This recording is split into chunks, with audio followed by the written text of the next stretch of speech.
Shalom, friends. This is Akiva Gersh with Israel in 5, and I want to invite you to bring Israel into your home throughout the year with the amazing and stunning Meir Panim calendar. This calendar will keep you connected to Israel throughout the year with its listed Jewish holidays and Israeli national holidays, and especially through its 16 beautiful, breathtaking, and professional photographs of various historical and biblical sites around the land of Israel, each one accompanied by amazing facts about each one. Some of these photographs, in fact, have been taken by an IDF soldier, giving you that very, very unique vantage point that only an IDF soldier can give. This makes a perfect gift for family members and friends who love Israel, who love the Bible, who love history. And the best part of it all, it's free. By making a donation to Meir Panim, you will get this calendar for free. It's shipped worldwide.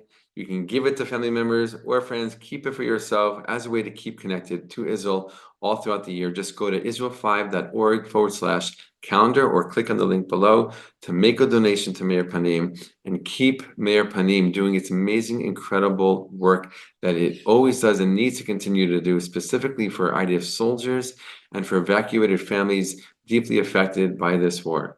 Again, go to israel5.org/calendar or click on the link below to make a donation to Meir Panim, get this amazing and stunning calendar, and stay connected to Israel all throughout the year. In this week's Torah portion, Miketz, we see both the continuation of the theme of dreams in the Hebrew Bible and also are faced with the situation of what to do when it seems like everything is absolutely going wrong. Shalom, my friends. This is Akiva Gersh with Israel in 5, where we give you everything Israel in 5 minutes. Please like and subscribe. And if you have any questions and want to keep the conversation going, please do so below in the comments. Just like last week, we see the theme of dreams in this week's Torah portion. The Torah portion begins with Pharaoh having two dreams, one right after the other, and he wakes up and he's disturbed and he doesn't know what it means, and he brings all of his wise men and his magicians to interpret the dream for him. None of them can. So what happens is one of his ministers who was in the jail with Joseph, who told Joseph his dreams, and Joseph interpreted them correctly because what Joseph said would happen did happen. This minister tells Pharaoh that there's this guy, there's this Hebrew, he's in the jail, in your jail, and he knows how to interpret dreams. So Pharaoh brings him out, he gets cleaned up, he stood before Pharaoh, and Pharaoh tells him the dreams, and Joseph gives him an interpretation, and Pharaoh realizes this man is very, very wise. And not only does he stay out of jail, but he's given a top position in Egypt to make sure that what was foretold to him in the dreams, the fact that Egypt is going to have 7 years of bounty and then 7 years of serious famine, that Joseph would be in a position where he could help Egypt avert a disaster that would come with the 7 years of famine. He realized that Joseph is very wise and that he could help the country and that he had a great plan of what to do during the 7 years of bounty in order to prepare for the 7 years of famine. So Joseph goes from the pits of despair, literally the pits of prison, to the second highest ranking official in all of Egypt. And all of this because of his ability to interpret dreams. But then what happens, right? Joseph is fine. He's, his best experience in many, many years because he spent many, many years in prison. Around 12 years he spent in prison. But now the famine years do hit, and everyone's coming down to Egypt. Why? Because Joseph implemented a plan where they saved food during the 7 years of bounty in order that they have food and also that they can sell food, their surplus from the 7 years of bounty, to peoples from all around. Making money, lots of money for Egypt. And so amongst all the peoples coming down to Egypt were his brothers, right? In the land of Canaan, where they were living, the famine hit there as well, and they needed food. They heard that there was food in Egypt. They go down and they stand before Joseph. Not only that, they bow down before Joseph, which was one of the dreams, the very first dream that he had, that he told his brothers, that caused them the brothers to hate him even more, and eventually get very, very jealous of him because they had a feeling one day this would actually come true. They just didn't realize or know how exactly it would come true. So here the brothers come down. They don't recognize Joseph. He looks different, but Joseph recognizes him, and this starts an entire saga, a whole drama. Basically, Joseph playing with the brothers in order to a little bit get back at them.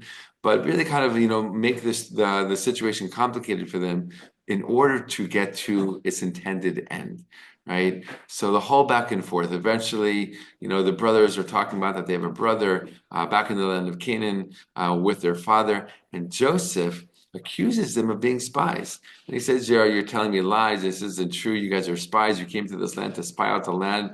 And the brother's like, what are you talking about? We just came for food. So Joseph holds them to the part of the story where they mentioned this brother back in the land of Canaan. So he said, okay, if you're not telling me a lie, if you're not really spies, then bring back your youngest brother, which would be a very, very hard thing because they knew that their father didn't want to send their youngest brother, Benjamin, with them down to Egypt because he was worried for his safety, right? Benjamin's brother, Joseph, already went missing, right?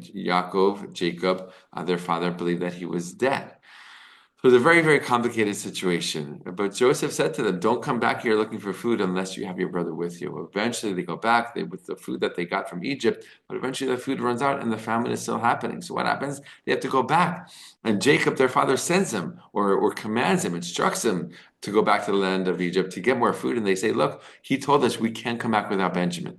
Jacob doesn't want to send Benjamin. He's worried for him, but eventually the brothers convince their father to send them. We'll take care of him. Don't worry. They go back down to Egypt with Benjamin. And what happens, again, without going into all the details of the story, Benjamin is taken by Joseph and put into prison, right, for something that Joseph accuses them of doing.